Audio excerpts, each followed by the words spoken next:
Një Gjonit, kapitulli 4, rreshtat 7 deri 21.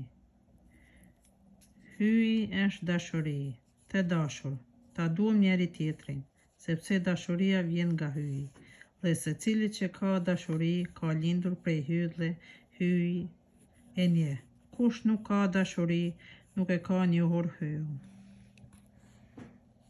Sepse hyi është dashuri.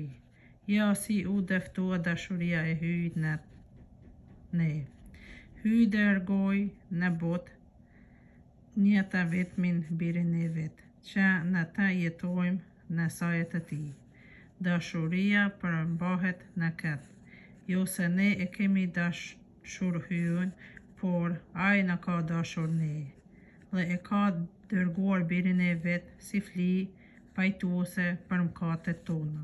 Të dashur, në qoftë se hyi na ka dashur, ashtu edhe neve na duhet ta duam njeri tjetrin. Hyin askush nuk e pa. Nëse e duam njeri tjetrin, hyi mbetet në ne, dhe dashuria e tij në ne është e përkryer. Me këtë gjë e dim se mbetemi në të edhe ai në ne.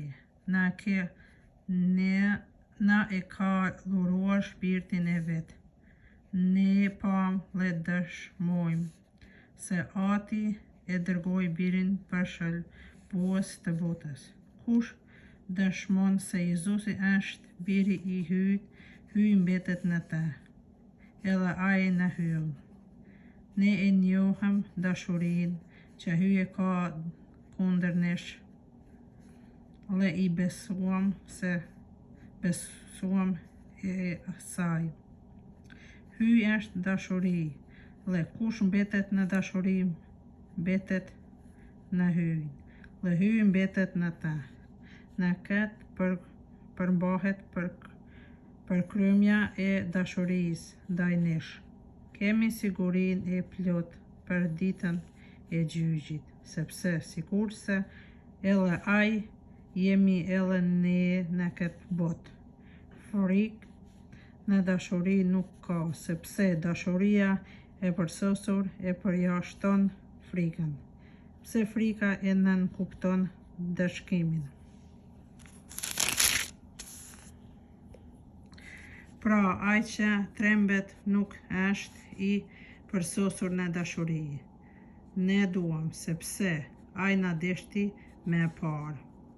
Nëse ndokush thot, e dua hyin, e kërkëndej e urren vllain e vet, është rënacak, sepse kush nuk e do vllaun e vet që e sheh, hyin që nuk e sheh s'mund ta doj. Prej tij e kemi edhe këtë urdhër: kush e do hyin, duhet ta doj edhe vllaun e vet.